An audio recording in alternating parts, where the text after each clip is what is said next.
Praise the Lord, hallelujah. आप सबको जय मसीह की। मैं परमेश्वर का धन्यवाद देता हूं कि इस संध्या काल को मैं अपनी एक बाइबल स्टडी जो मैंने नूह के जहाज के ऊपर की है वो आपके साथ मैं बांटूंगा।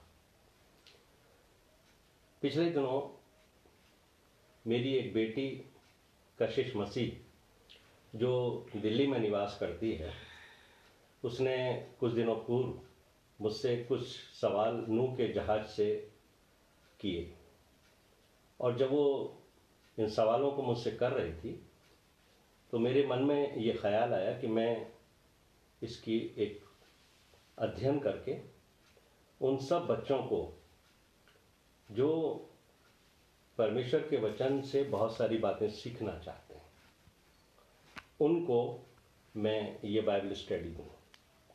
ये एक अध्ययन है जो मैंने किया है, और ये न सिर्फ कशिश के लिए बल्कि मेरे उन सब आत्मिक बच्चों के लिए भी है जो परमेश्वर के वचन से बहुत सी बातें सीखना चाहते हैं।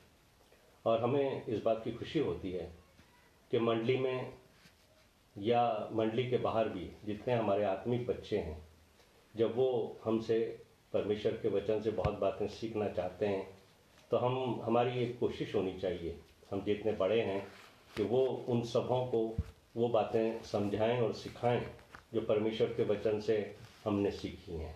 तो आइए, इसके पहले कि हम इस बाइबल स्टडी को आपके साथ बांटें, हम प्रार्थना करें। हमारे जीवित महान और अत्यंत दयालु स्वर्गीय पिता, हम आपका धन्यवाद देते हैं प्रभु कि आपने हमें अपना वचन दिया है। पवित्र बाइबल के मार्गदर्शन में प्रभु जी वो सब बातें जो हमें सीखनी चाहिए वो हम प्रभु जी आपके पवित्र आत्मा की अगुवाई में सीखते हैं, और उसी आशा से कि जो हमने आपसे सीखा है अपने लोगों के साथ बांटते हैं, ताकि ना सिर्फ हमारी आत्मिक उन्नति हो बल्कि उन सब की आत्मिक उन्नति हो जो इस अध्ययन को सुनेंगे। इसलिए मैं आपका धन्यवाद देता हूँ प्रभु जी उन सब प्रकाशनों के लिए, उन सब अध्ययनों के लिए जो आपने मुझे दिए हैं। सारा आदर और सारी महिमा हम प्रभु यीशु मसीह को देते हैं, और ये विनती हमारे उद्धारकर्ता प्रभु यीशु मसीह के नाम से मांगते और सुन और कबूल कर, आमीन। उत्पत्ति की पुस्तक के 5वें अध्याय से हम इस स्टडी को शुरू करेंगे। जब आप उस उत्पत्ति के अध्याय को शुरू करते हो पढ़ने के लिए तो आपको दो तरह के लोग मिलते हैं। एक तो वो लोग थे जिनको शैतान ने पाप में गिरा दिया, दो लोग ऐसे मिलेंगे आपको, और वो हैं आदम और कैन। और दो लोग आपको ऐसे मिलेंगे जो परमेश्वर के साथ साथ चलते थे, और वो हैं हनोक और नूह। जब हम उत्पत्ति के 5वें अध्याय में आते हैं तो वहां पर एक अलग सा एक्सप्रेशन है जो आपको अपनी तरफ खींचेगा। वहां पर एक शब्द लिखा हुआ है, हर उस व्यक्ति के बाद जिसकी आयु के बारे में बताया गया है। जैसे मैं आपको पढ़कर सुनाता हूं, उत्पत्ति का 6वां अध्याय और उत्पत्ति का 5वां अध्याय उसका 5वां पद। इस प्रकार आदम की कुल आयु 930 वर्ष की हुई, तत्पश्चात वह मर गया। ये जो 3 शब्द हैं, वह मर गया, ये उत्पत्ति के 5वें अध्याय में 8 बार आए। और जब आप इसको पढ़ोगे 5वें अध्याय को तो वहां मिलेगा आपको वह मर गया, वह मर गया, वह मर गया। लेकिन इसी के बीच में आपको एक व्यक्ति ऐसा भी मिलेगा जो नहीं मरा, और वो है हनोक। उत्पत्ति का 5वां अध्याय उसके 24वें पद के अंदर ये बात लिखी हुई है, हनोक परमेश्वर के साथ साथ चलता था, फिर वह लोप हो गया क्योंकि परमेश्वर ने उससे उठा लिया। 8 लोग ऐसे हैं जिनके लिए लिखा है वह मर गया, लेकिन इसी बीच में एक व्यक्ति ऐसा है जिसके लिए लिखा है कि वो उठा लिया गया, जीवित उठा लिया गया और वो स्वर्ग में पहुंचा। ये जो घटना है वो हमें रिजरेक्शन का एहसास कराती है। और हनोक एक वैसा व्यक्ति था जो पुनरुत्थान की तस्वीर को हमारे सामने पेश करता है। और ये आशा जो विश्वासियों के अंदर है कि प्रभु यीशु मसीह आएंगे, रैप्चर होगा तो हम भी जीवित उठा लिए जाएंगे, ये उस आशा को पूरी करता है कि हम जब इस संसार में ऐसे लोगों के बीच में रहते हैं जो आत्मिक नहीं हैं, उसमें हमें प्रभु यीशु मसीह के साथ साथ चलना है कि जैसे हनोक को परमेश्वर ने उठा लिया, परमेश्वर हमें भी जब प्रभु यीशु मसीह आए तो अपने साथ बादलों में उठा के लेके जाए।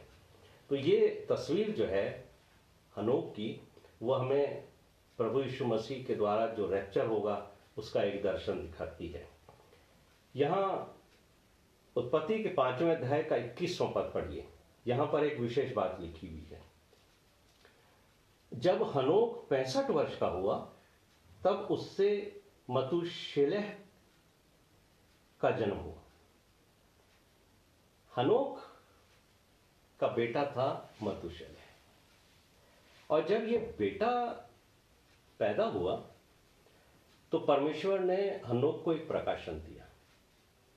परमेश्वर ने हनोक को बताया कि जब तेरा ये बेटा मृत्यु को प्राप्त होगा, यानी जब तेरे इस बेटे की मृत्यु होगी तब उस वक्त बहुत पानी आएगा, बहुत बाढ़ आएगी। इंग्लिश में इसको कहते हैं at his death water will come fourth. ये बात जब हनोक को मालूम हुई तो इसी बात के ऊपर हनोक ने अपने बेटे का नाम रखा, और जो उसका नाम रखा वो था मतुशेलह।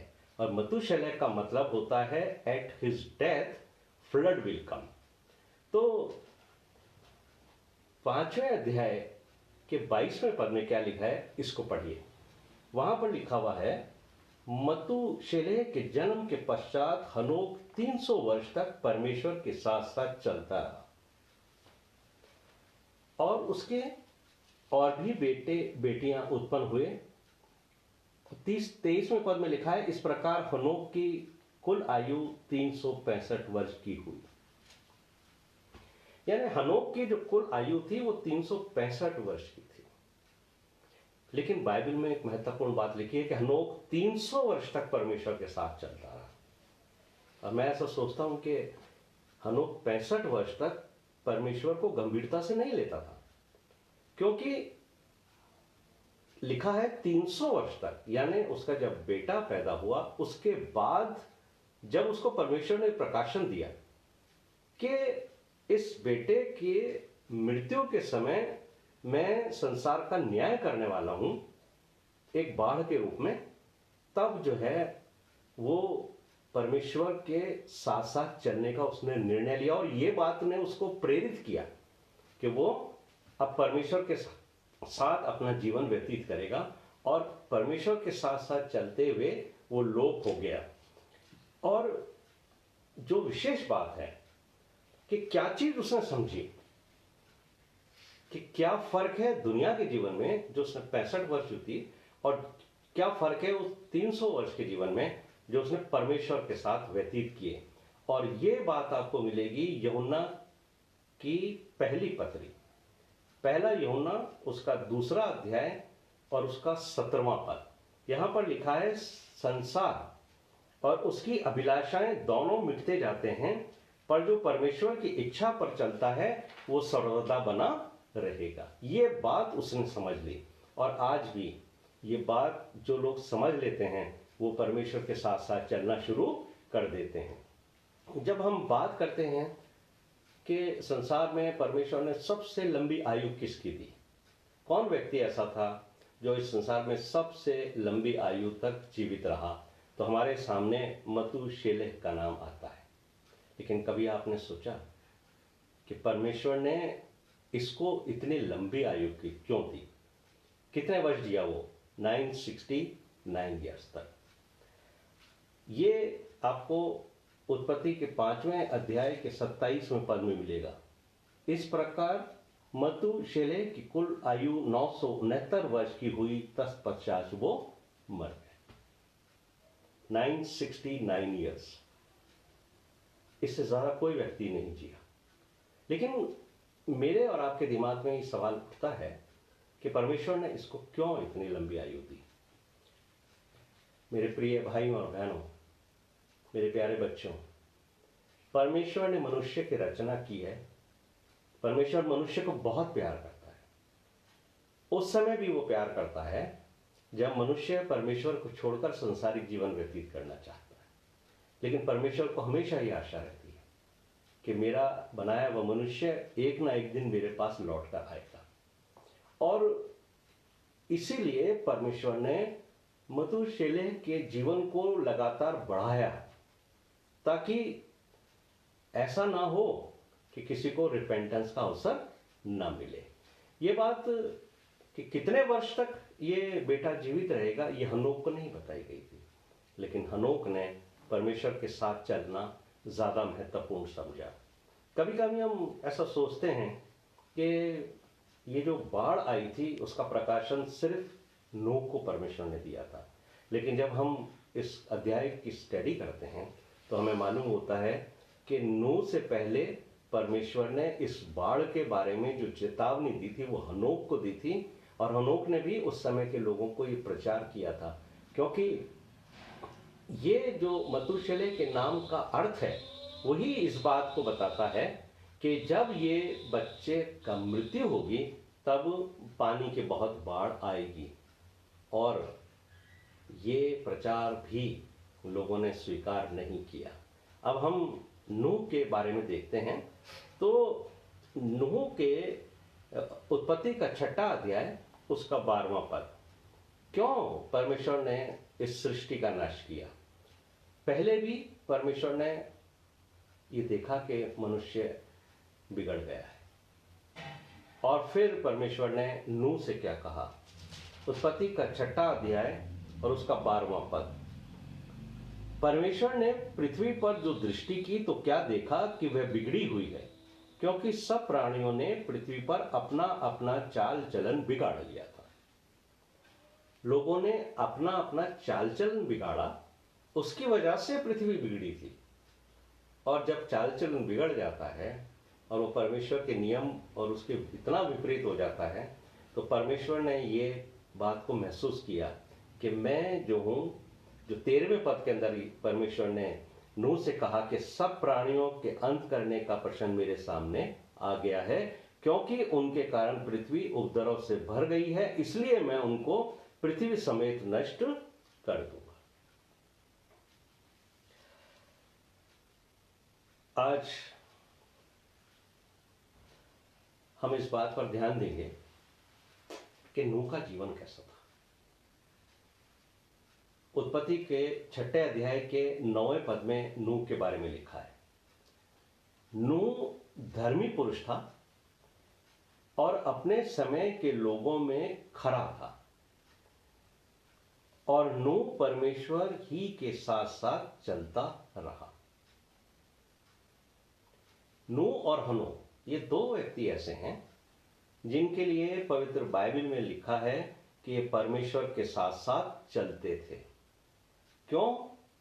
क्योंकि इन दोनों को परमेश्वर ने ये बता दिया था कि मैं इस पृथ्वी का न्याय करूंगा। आज हम बहुत सारे बातों को सुनते हैं, बहुत सारा प्रचार हमारे बीच में होता है, लेकिन परमेश्वर के न्याय के बारे में हमारे बहुत कम प्रचार होता है।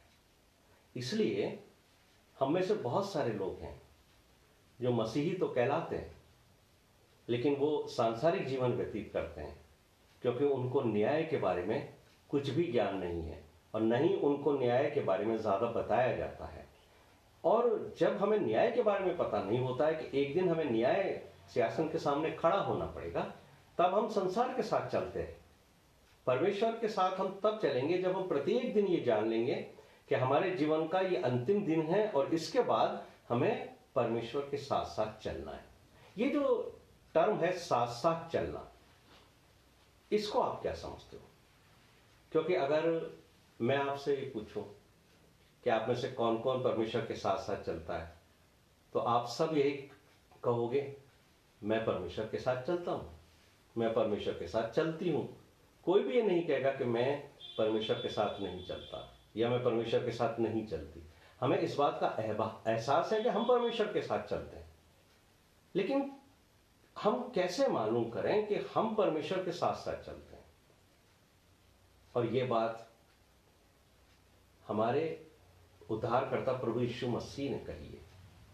अगर आप प्रभु यीशु मसीह के शब्दों को ध्यान से सुनोगे तो आपको मालूम होगा कि वो व्यक्ति कौन है जो परमेश्वर के साथ साथ चलता है। और ये बात यीशु मसीह ने खुद कही है। आप निकाल लीजिए मेरे साथ यूहन्ना का 6वां अध्याय और उसके 38वां पद। यहां पर लिखा है, क्योंकि मैं अपनी इच्छा नहीं वरन अपने भेजने वाले की इच्छा पूरी करने के लिए स्वर्ग से उतरा हूं। यीशु मसीह ने स्पष्ट कह दिया कि मैं मनुष्य के रूप में तो आया हूं, लेकिन मैं पूरे समय परमेश्वर के साथ साथ चलूंगा। और परमेश्वर के साथ साथ चलना ही परमेश्वर की इच्छाओं को पूरी करना और अपनी सब इच्छाओं को मार देना है। जब हम संसार में रहते हैं हमारी बहुत सारी इच्छाएं होती हैं, लेकिन कुछ बातों में हम अपनी इच्छाओं को पूरी करते हैं, कुछ बातों में हम परमेश्वर की इच्छा को पूरी करते हैं। लेकिन नहीं, हमें अपनी इच्छा के अनुसार जीवन नहीं बिताना है, पर हमें परमेश्वर की इच्छा के अनुसार जीवन बिताना है। तब हम ये कह सकते हैं कि हम परमेश्वर के साथ साथ चलते हैं। परमेश्वर ने नूह को जहाज बनाने का एक नक्शा दिया था। अब हम उसको समझ लेते हैं। उत्पत्ति का 6वां अध्याय उसके 13 से 16 पद पढ़िए। मैं आपके लिए पढ़ता हूं तो आपको मालूम होगा कि यहां परमेश्वर ने जो जहाज दिया था उसके बारे में क्या क्या बताया है।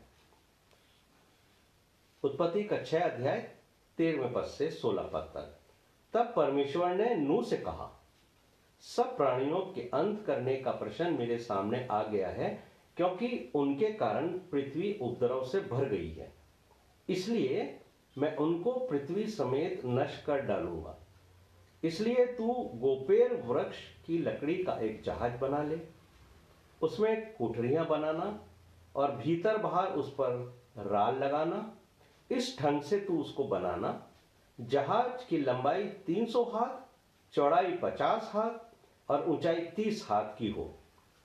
जहाज में एक खिड़की बनाना और उसके एक हाथ ऊपर उसकी छत बनाना और जहाज की एक ओर एक द्वार रखना और जहाज में पहला, दूसरा, तीसरा खंड बनाना। ये नक्शा परमेश्वर ने नूह को दिया था। नूह बहुत आज्ञाकारी था और जब उसने ये जहाज बनाया तो उसने अपने सांसारिक बुद्धि का कोई उपयोग नहीं किया। उसने परमेश्वर की आज्ञा के अनुसार इस जहाज का निर्माण किया। क्यों? क्योंकि वो परमेश्वर के साथ साथ चलता था। और जब परमेश्वर ने उसको इस नक्शा को बनाने का ये सारा प्लान बताया था, उसके साथ परमेश्वर ने उसको एक आज्ञा भी दी थी कि जब तू ये नक्शा बना लेगा, जब तू ये जहाज बना लेगा, तब उसमें जब तुम प्रवेश करोगे तो उसका क्रम भी परमेश्वर ने उसको बताया कि इस जहाज में पहले कौन प्रवेश करेगा, उसके बाद कौन प्रवेश करेगा और उसके बाद कौन प्रवेश करेगा और अंत में कौन प्रवेश करेगा। और ये बात जो है वो परमेश्वर के वचन में लिखी हुई है और ये आपको मिलेगी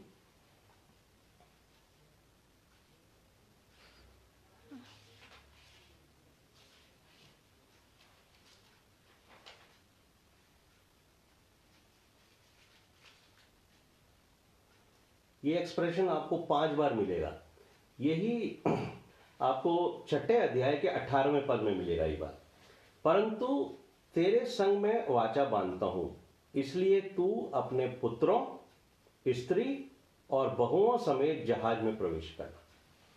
परमेश्वर ने एक क्रम उसको बताया कि जब तू जहाज बना लेगा और उसके बाद तू जब उसमें प्रवेश करेगा तो तू इस क्रम के अंदर प्रवेश करना, पहले तू, फिर तेरे पुत्र, फिर तेरी पत्नी और फिर तेरी बहू।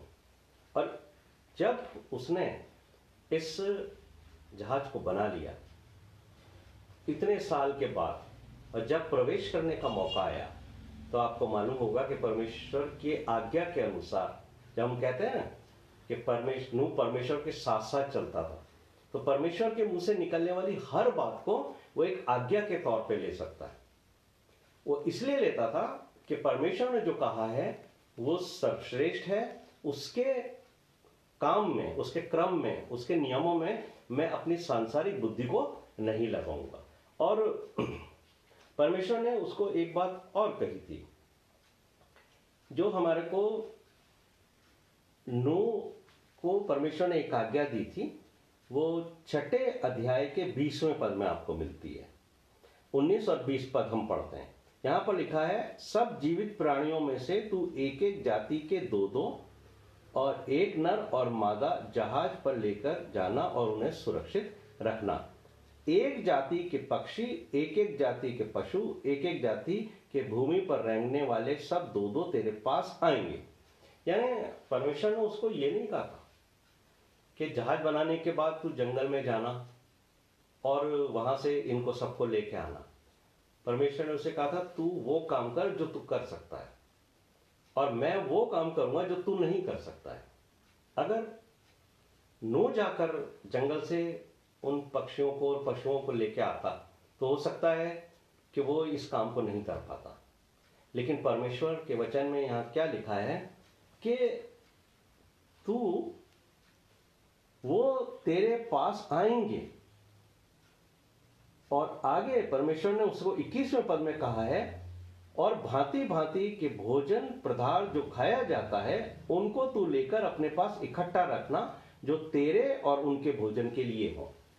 परमेश्वर ने उसे कहा कि तू जानवरों को लेने मत जाना, पर उनके लिए भोजन एकत्रित करना, तेरे लिए भी होने चाहिए और जानवरों के और पक्षियों के लिए भी होने चाहिए। अब मैं आपको एक बात बताता हूं, जो उत्पत्ति के 7वें अध्याय में लिखी हुई है, उसके 2 और 3 पद को पढ़िए। यहां पर जल प्रलय से पहले परमेश्वर ने उससे क्या कहा था?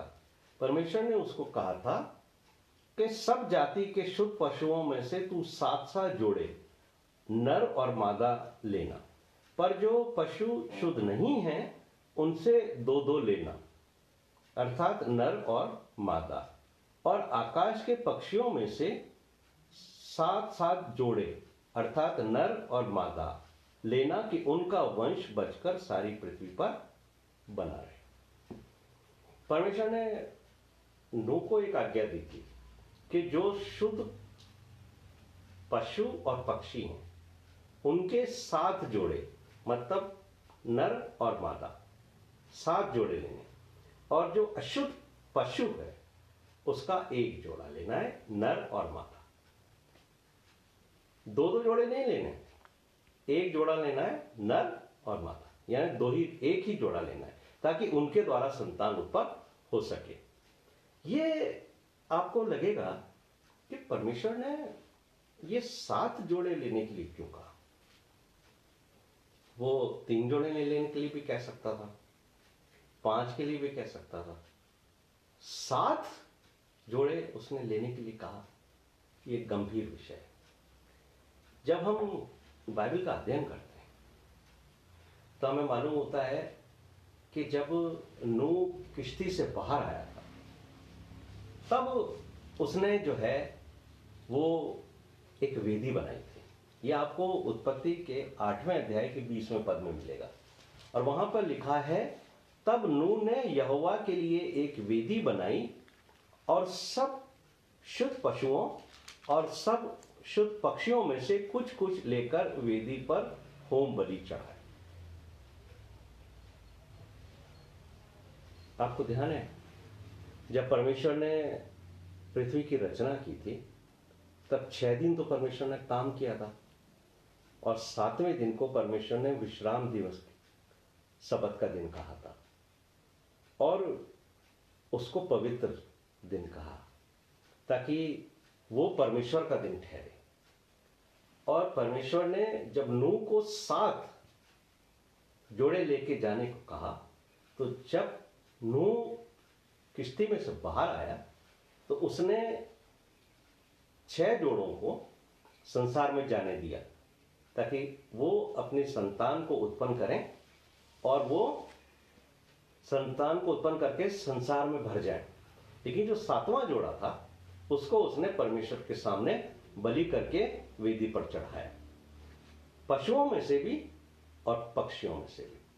लेकिन एक जोड़ा था नर और मादा का जो पशुओं में होते थे, जो इतने पशु व्यवस्था के अनुसार परमेश्वर ने बाद में अशुद्ध ठहराए, वो भी उसमें से बाहर निकल के आए थे। उनको बलि नहीं किया गया, उनको छोड़ा गया। अब आप ये देखिए कि परमेश्वर मनुष्यों में से भी जो शुद्ध होते हैं और कुछ होते हैं जो परमेश्वर के नजर में अशुद्ध होते हैं। जो शुद्ध होते हैं वो तो परमेश्वर के अनुसार चलते हैं, उसकी आज्ञा के अनुसार चलते हैं, वो तो परमेश्वर के पीछे पीछे चलते हैं। लेकिन जो परमेश्वर के पीछे नहीं भी चलते हैं उनको भी, यानी जो पाप नहीं करते हैं और जो पाप करते हैं, ऐसे मनुष्यों को भी संसार में बढ़ने देता है परमेश्वर, इस आशा और उम्मीद से कि एक दिन ये जो मनुष्य आज पाप में जीवन व्यतीत कर रहा है वो एक दिन वापस लौटकर मेरे साथ आ जाएगा और वो मेरे ही सारे बच्चों में शामिल हो जाएगा। तो नूह वो व्यक्ति था जो सारे काम परमेश्वर की इच्छा के अनुसार करता था। अब एक बड़ी खास बात जो इस अध्ययन के समय में आई है वो है कि जो मैंने अभी आपको बताई थी कि परमेश्वर ने नूह को ये आज्ञा दी थी कि जब जहाज बन जाए तब उसके अंदर तो किस रीति से प्रवेश करना।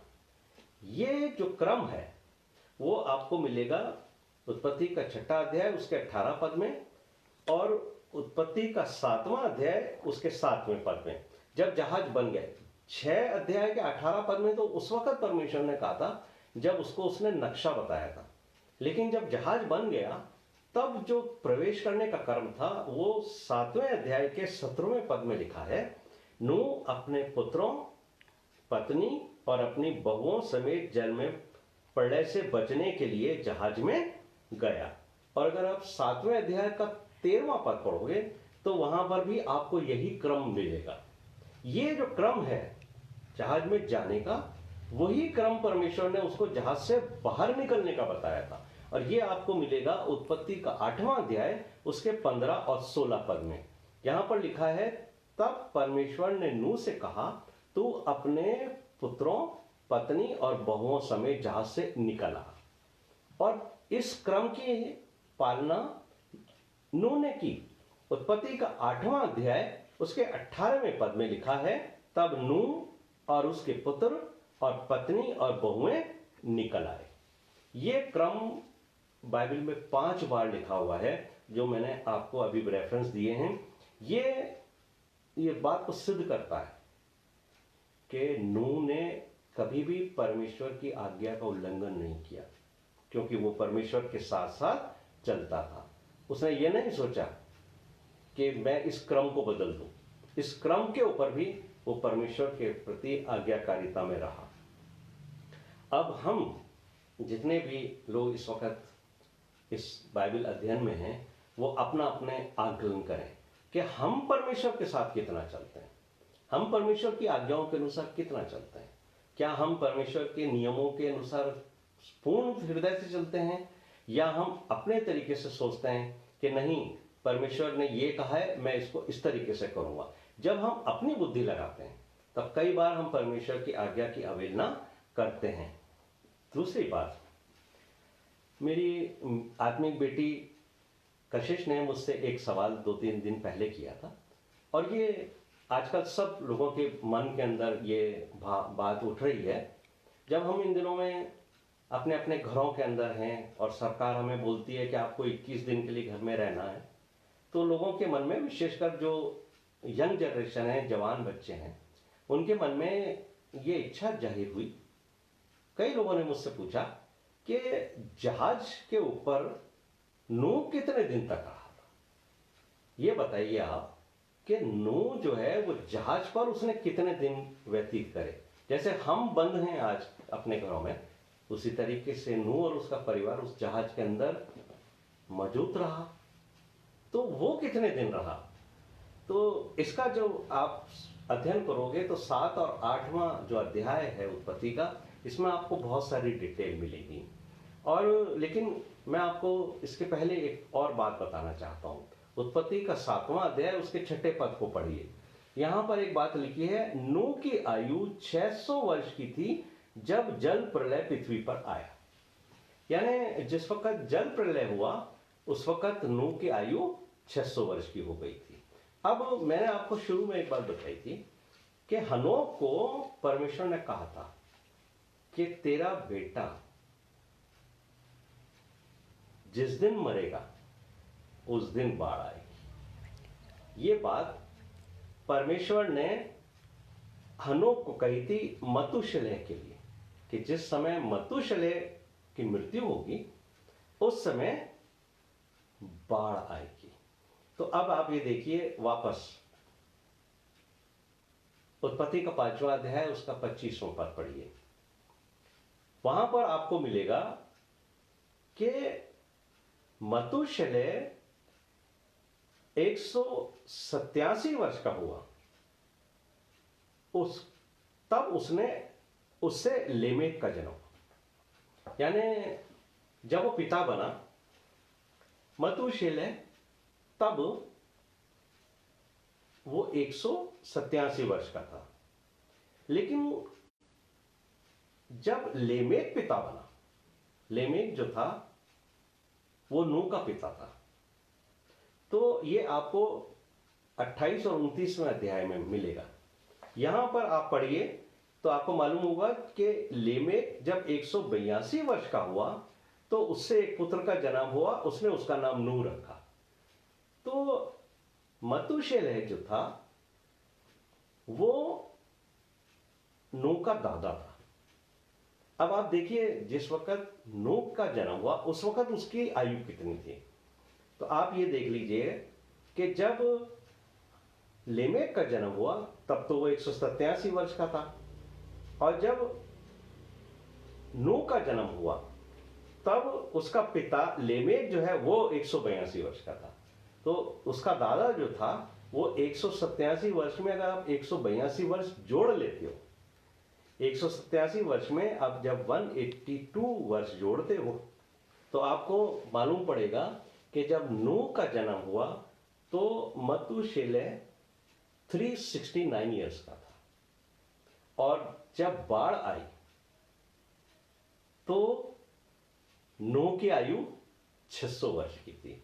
तो जब आप 369 ईयर्स के अंदर 600 ईयर्स जोड़ देते हैं तब आपको मालूम होगा कि 969 ईयर्स होते हैं। अब मतुशलह जो है उसकी जो आयु थी वो 969 ईयर्स की थी। ये जो जिस दिन उसने ये आयु को प्राप्त किया, अप्रॉक्सीमेटली उस दिन नूह जो था वो 600 वर्ष का हो गया। लेकिन बाइबल का जब आप अध्ययन करोगे तो आप पढ़ोगे कि नूह कितने दिन तक रहा। तो अब हम इसका अध्ययन करते हैं। आप निकालिए उत्पत्ति का 7वां अध्याय 6 से और 10 पद तक हम पढ़ेंगे। 7 पद से पढ़ते हैं। नूह अपने पुत्रों, पत्नी और बहुओं समेत जल प्रलय से बचने के लिए जहाज में गया। शुद्ध और अशुद्ध दोनों प्रकार के पशुओं में से, पक्षियों और भूमि पर रेंगने वाले जंतुओं में से भी दो दो अपने अर्थात नर और मादा जहाज में नूह के पास गए, जिस प्रकार परमेश्वर ने नूह को आज्ञा दी थी। 10वें पद में एक महत्वपूर्ण बात लिखी है, 7 दिन के उपरांत प्रलय का जल पृथ्वी पर आने लगा है। लेकिन जब हम इसका कैलकुलेशन करते हैं तो हमें यह देखना है कि जब जहाज से नूह निकला था उस वक्त उसकी कितनी आयु थी। आप मेरे साथ निकालिए उत्पत्ति का 8वां अध्याय, उसका 13 से 18 पद तक। वहां पर एक बात लिखी हुई है, ध्यान से सुनिए। नूह की आयु के 601 वर्ष के पहले महीने के पहले दिन जल पृथ्वी पर से सूख गया। लेकिन उस दिन बाहर नहीं आया है नूह, सिर्फ यह लिखा है कि पृथ्वी पर से जल सूख गया। आगे पढ़िए। तब नूह ने जहाज की छत खोलकर क्या देखा कि धरती सूख गई। उसने देख लिया नूह ने कि धरती सूख गई है। लेकिन आप सोचेंगे कि जब धरती सूख गई थी तो नूह बाहर क्यों नहीं आया। मैंने आपको बताया था ना, नूह बहुत आज्ञाकारी था। जब तक परमेश्वर ने उसको आज्ञा नहीं दी तब तक वो बंद रहा अपने जहाज के अंदर।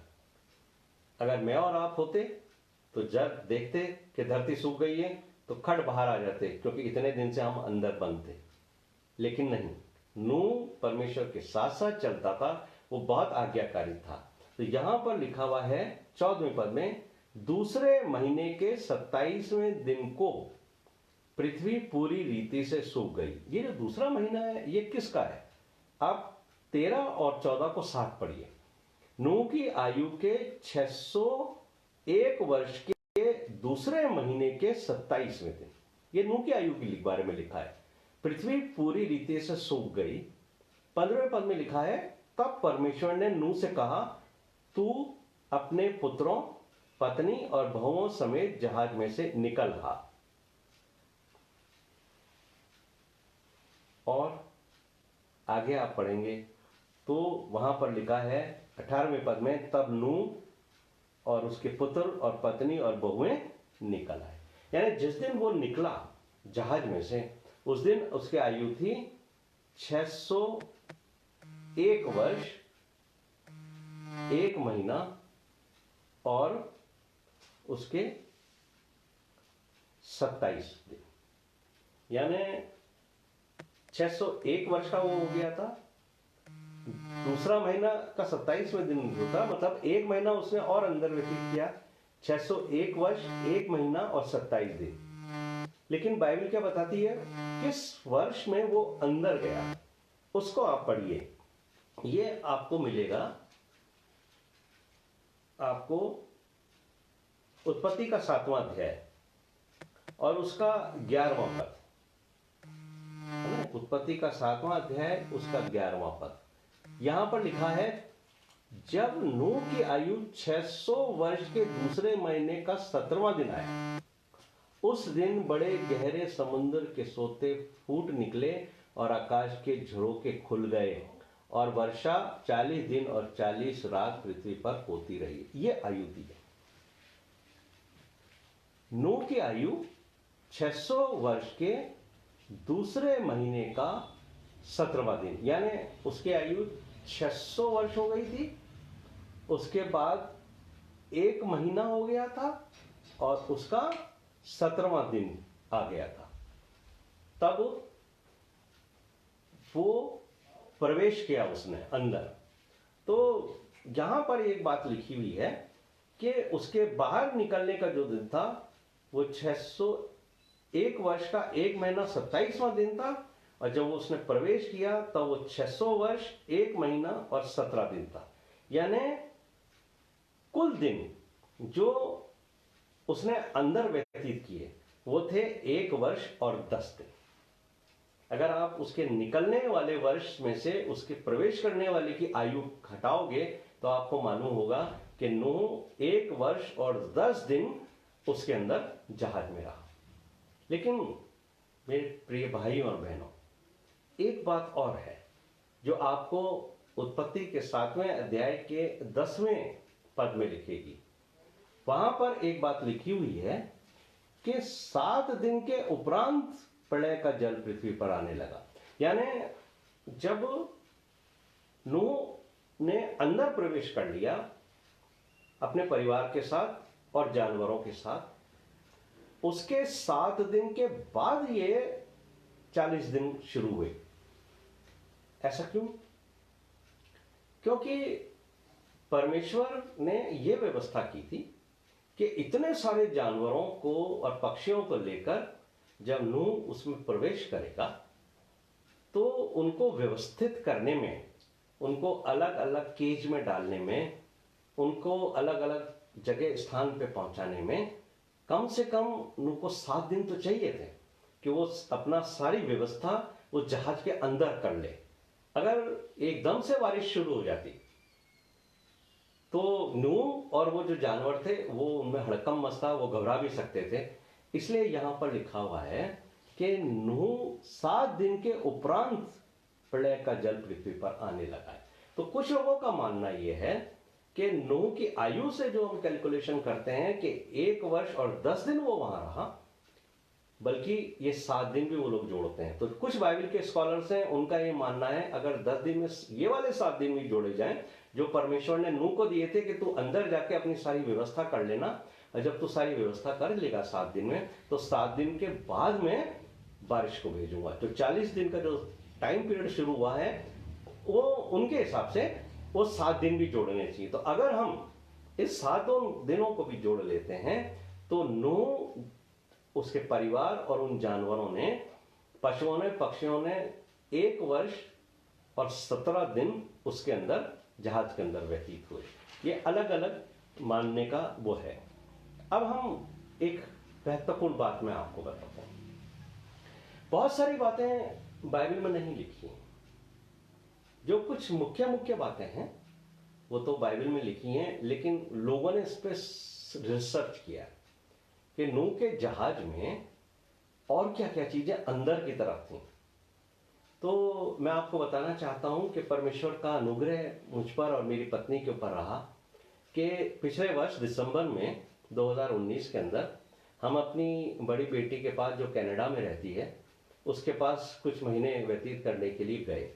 तो हमारी बेटी ने और हमारे सन इन लॉ ने, सैमुअल ने मिलकर हमारे लिए ये प्लान बनाया था कि हमको वो यूएसए में लेके जाना चाहते थे। यूएसए के अंदर एक स्थान है जो विलियम्स टाउन कहलाता है। तो ये विलियम्स टाउन है, इसके पास एक जगह है किंटिकी। किंटिकी वो जगह है जहां पर नूह के जहाज का एक मॉडल, उसी नाव का, जो नाव परमेश्वर ने बताया था नूह को, जिस तरीके का बनाया गया था उस तरीके का बनाकर वहां पर रखा गया है। और मिस्टर कैन हैम हैं, ये उसके फाउंडर हैं। उन्होंने एक बहुत बड़ी स्थान को लिया, एक पहाड़ी को लिया, और उस पहाड़ी के ऊपर उन्होंने इस जहाज का पूरा लकड़ी का, पैराक्सा का वैसा जहाज बना के खड़ा किया है। और इस पूरे उसके अंदर करीब $100 मिलियन खर्च हुए हैं। और उनके साथ, मिस्टर कैनहैम के साथ, एक पूरी रिसर्च टीम थी।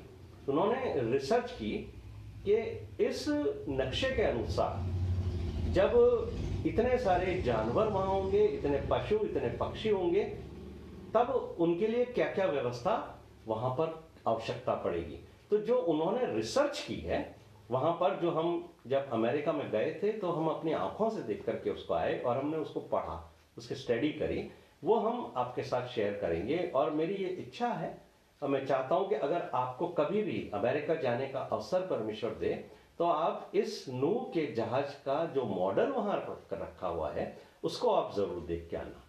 तो मैं आपको ये बताना चाहता हूं कि जो प्रभु के लोगों ने रिसर्च की उसके अनुसार कुछ बातें हमने वहां पर पढ़ी हैं, वो मैं आपको बताता हूं। पहली बात है, नूह के जहाज में जो पशु और पक्षियों की प्रजातियां थी, मतलब पशु और पक्षी तो कई जातियों के होते हैं, कई तरह के पशु होते हैं, कई तरह की जातियां होती हैं उनकी। तो उनका जो रिसर्च वर्क है उसके अनुसार 1398 प्रकार की प्रजातियां वहां पर थी जहाज के अंदर। और ये जो कुल पक्षी और पशु वहां थे उसकी संख्या उन्होंने रिसर्च के द्वारा बताई है।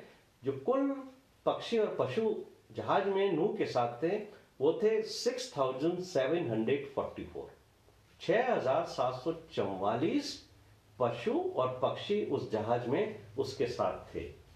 अब इन पशु पक्षियों की प्राथमिक आवश्यकताओं को जो रोज होती हैं उनको नूह के परिवार को पूरा करना था। अब क्या होती हैं रोज की प्राथमिकताएं? प्रतिदिन पड़ती हैं, जो जैसे भोजन करना, उनको पानी पिलाना, उनका शौच मलमूत्र वो साफ करना, ये सब रोज के काम होते हैं। जब 6744 अंदर है पशु पक्षी, तो आप समझ सकते हो कि कितना उनकी देखभाल के लिए समय और स्ट्रेंथ और भोजन की आवश्यकता होगी। तो बाइबल हमें जो है वो ये बताती है कि 3 उसके वो थे, मंजिलें थी, है ना। उसके अंदर एक पहला माला था, दूसरा माला था, तीसरा माला था। लेकिन बाइबल में सिर्फ एक बात लिखी है कि परमेश्वर ने कहा है कि एक खिड़की बनाना, है ना। कोठरियां बनाना ये तो शब्द लिखा है बाइबल में, लेकिन कितनी कोठरियां बनाना ये नहीं लिखा है। एक खिड़की बनाना ये लिखा है। तो कई बार हम ये कंफ्यूज होते हैं कि और मंजिलों के ऊपर वेंटिलेशन का और हवा का और क्या सिस्टम रहा होगा। तो ये वहां के रिसर्च के अनुसार ये जो खिड़की बनाई गई है वो एक स्पेशल पर्पस के लिए बनाई गई थी। और ये वो पर्पस था कि जब परमेश्वर नूह को जल प्रलय के बाद इस बात की सूचना देगा कि जल सूख गया है, तब उसको ये जो खिड़की है वो उपयोग में आएगी। और आप जब इसको पढ़ते हो तो आपको मालूम होता है कि सबसे आखिर में जब नूह पृथ्वी के ऊपर जल प्रलय के बाद उसका जहाज टिक गया, तो उसने इस खिड़की के द्वारा सबसे पहले एक कौवे को बाहर भेजा। फिर उसके 7 दिन ठहरने के बाद उसने एक कबूतरी को भेजा। तो ये जो खिड़की है वो सिर्फ इस पर्टिकुलर पर्पस के लिए बनाई गई थी। बाकी जो दूसरी मंजिलें हैं उसमें परमेश्वर ने उनके लिए हवा का और पानी का भी पूरा प्रबंध किया हुआ था। अब दूसरी जो बात वहां के रिसर्च से हमने सीखी वो ये थी कि जानवरों, पशुओं और पक्षियों को रहने के लिए छोटे और बड़े पिंजरे, जिनको हम अंग्रेजी में केज कहते हैं, उसकी भी आवश्यकता थी। ऐसे खुले में तो रख नहीं सकते थे। जो परमेश्वर ने उसको कहा था ना कि कोठरियां बनाना, वो इसीलिए था कि इन जानवरों को अलग अलग पिंजरों के अंदर रखना है। तो उनकी रिसर्च के अनुसार, मिस्टर कैनहैम के रिसर्च के अनुसार 1398 छोटे और बड़े पिंजरे वहां पर बनाए गए थे। और इसके अलावा चारों परिवार, जो नूह का और नूह के बेटों और उसकी पत्नियों के 4 परिवार थे, उनके रहने के लिए भी जो है वो एक अलग अलग उनके लिए व्यवस्था बनाई गई थी। अब तीसरी बात जो महत्वपूर्ण बात है वो है पानी की। जब इतने सारे जानवर थे तो पानी की बहुत आवश्यकता थी। अभी पानी कहां से आएगा? उन्होंने जो रिसर्च किया उसके अनुसार कुल 3,22,400 गैलन पानी की आवश्यकता थी। और ये करीब 12 महीनों के लिए उनको चाहिए था। 3,22,400 गैलन पानी की आवश्यकता थी। ये 12 महीने तक उनको इसकी आवश्यकता थी। तो जो नूह के ने जो जहाज बनाया था उसकी छत के ऊपर पानी को स्टोरेज करने की भी व्यवस्था थी। और वहां पर 2,85,300 गैलन वर्षा का पानी, जो बारिश से आया था, वो वहां पर जमा करने की व्यवस्था थी। तो जो बारिश से रुकने के बाद उनके काम आता।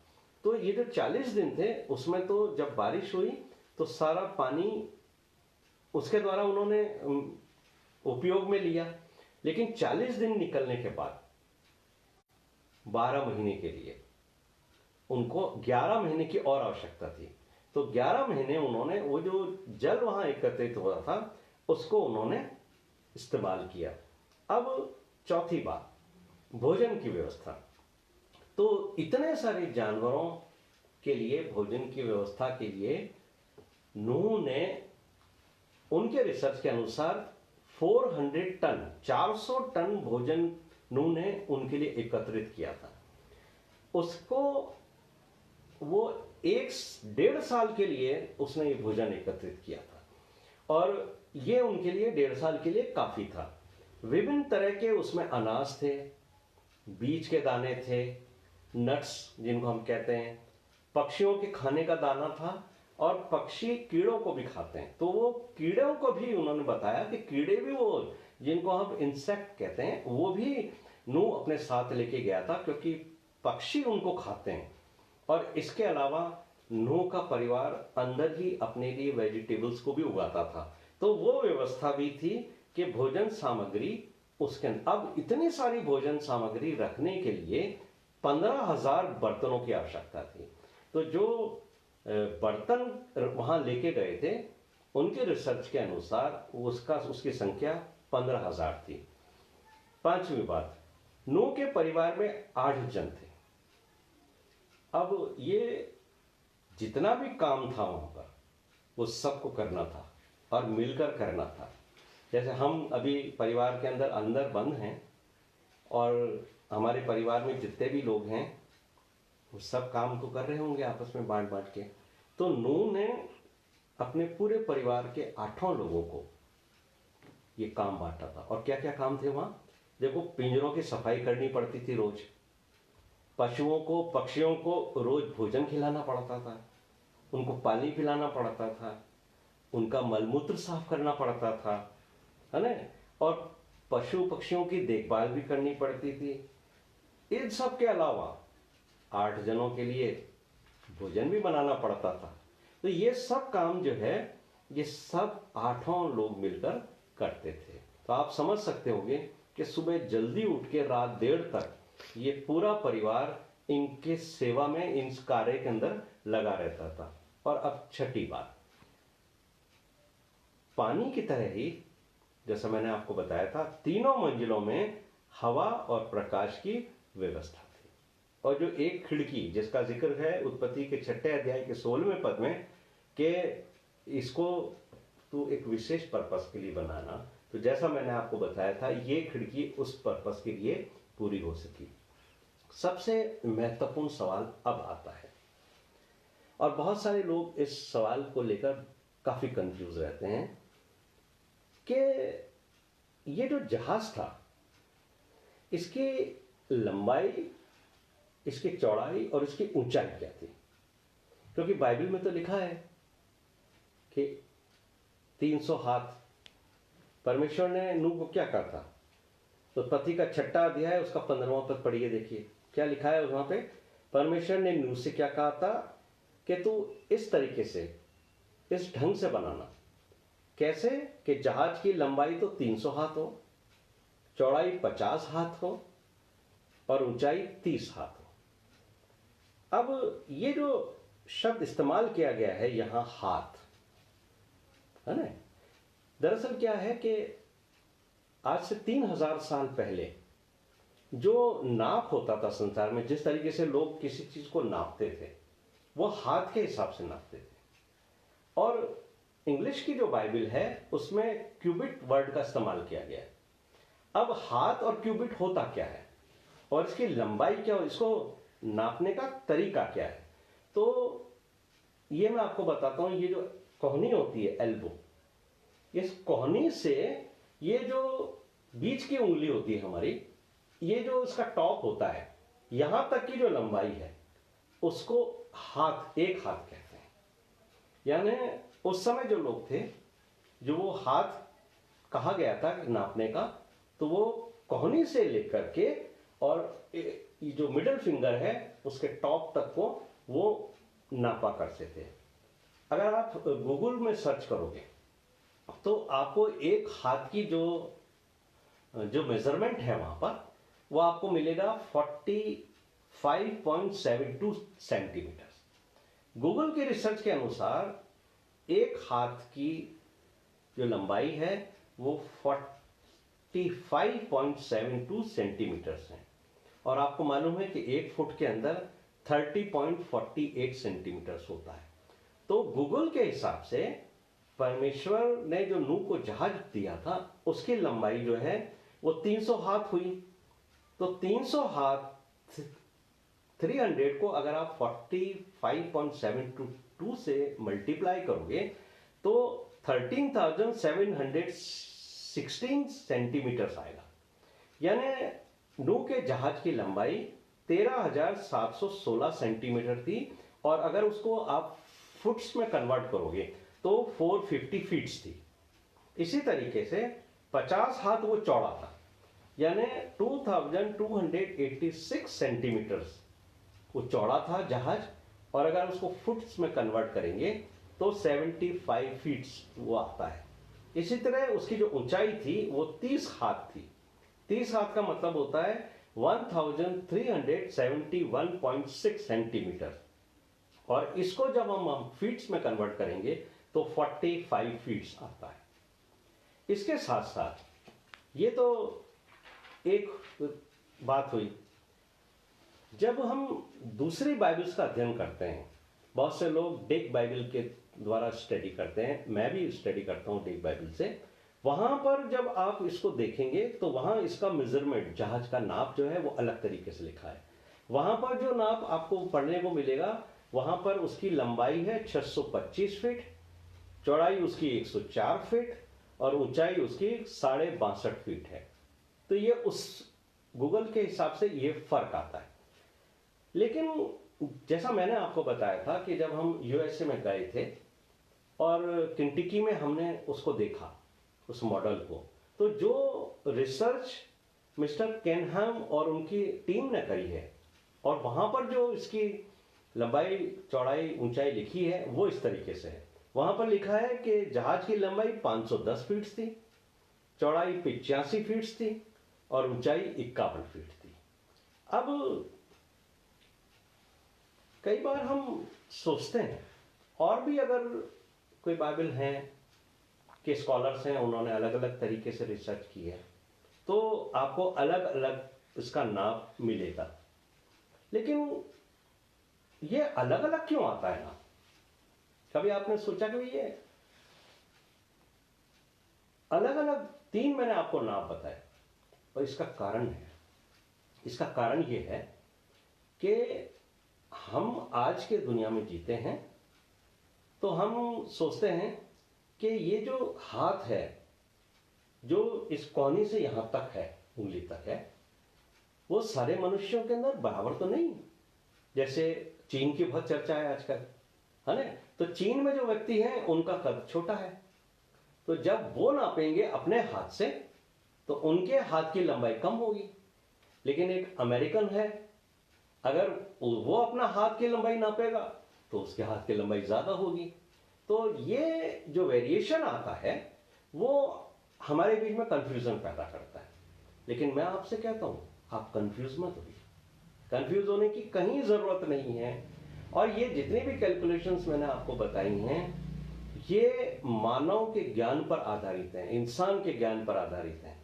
लेकिन क्योंकि आप परमेश्वर के साथ साथ चलते हैं, इसलिए आपको किस चीज के ऊपर ध्यान देना है? जो बाइबल में लिखी। और बाइबल, आप कोई सी भी बाइबल पढ़ो, चाहे वो हिंदी की पढ़ो, चाहे आप इंग्लिश की पढ़ो, चाहे आप उर्दू की पढ़ो, किसी भी लैंग्वेज की पढ़ो, उसमें सब जगह जो नाप दिया है उसका जहाज का, वो हाथ का ही दिया है। उसमें कहीं पर भी मीटर और सेंटीमीटर या फुट्स में नहीं दिया है। अगर किसी बाइबल में ये है कि उसमें कन्वर्ट करके उन्होंने लिख दिया है, तो मैं आपको कहूंगा कि उसको हटाकर आप ये लिख दीजिए कि कितने हाथ परमेश्वर ने लिखा है। क्योंकि परमेश्वर ने जो बात लिखी, कही नूह को, वही सत्य है, उसी को हमें मान के चलना है कि परमेश्वर ने उसकी जो लंबाई बताई थी वो हाथ में बताई थी कि 300 हाथ लंबा होगा जहाज, 50 हाथ वो चौड़ा होगा और 30 हाथ वो ऊंचा होगा। तो हमें हमेशा ये ध्यान रखना है कि हमें इसे मीटर, सेंटीमीटर या फुट्स के अंदर नहीं समझना है, बल्कि इसको बाइबल की भाषा के रूप में समझाएं। जिस भाषा में परमेश्वर ने नूह को बताया, उसी भाषा में परमेश्वर मुझे और आपको भी बताता है। तो ये मेजरमेंट हमारे लिए फाइनल है, हम इसमें कोई भी बात के लिए कंफ्यूज नहीं होंगे। अब मैं आपको एक और बात बताता हूं जो मैंने वहां केंटकी में देखी, इस जहाज के मॉडल के साथ। वहां पर एक संदेश लगा हुआ था और उस संदेश के चारों तरफ एक सांप लिपटा हुआ था। उससे मैं ये समझ पाया कि ये जो संदेश है, ये जो कोटेशन है, ये सांप की तरफ से है, मतलब इब्लीस की तरफ से है, मतलब शैतान की तरफ से है। और किसको है? मसीहों। जैसे मैं और आप रोज सुबह एक दूसरे को पवित्र बाइबल के द्वारा मैसेजेस भेजते हैं, अच्छे अच्छे कोटेशंस भेजते हैं, तो शैतान ने भी एक कोटेशन मसीहों के लिए भेजा है। वो कोटेशन मैं आपको पढ़ के सुनाता हूँ। पहले तो मैं उसको इंग्लिश में पढ़ूंगा, उसके बाद में उसको हिंदी में पढ़ूंगा, ताकि आप उसकी भावना को समझ जाएं। वो कोटेशन जो शैतान का है उसको सुनिए।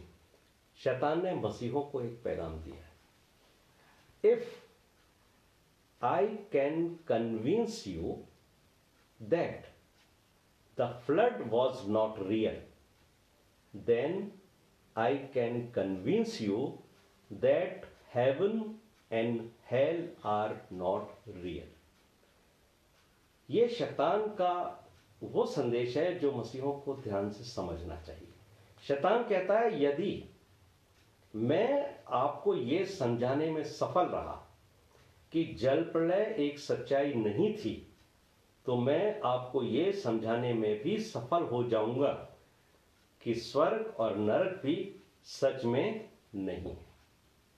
मेरे प्रिय भाइयों बहनों, मेरे प्यारे बच्चों, इस बाइबल स्टडी के अंत में मैं आपसे एक ही बात कहना चाहता हूं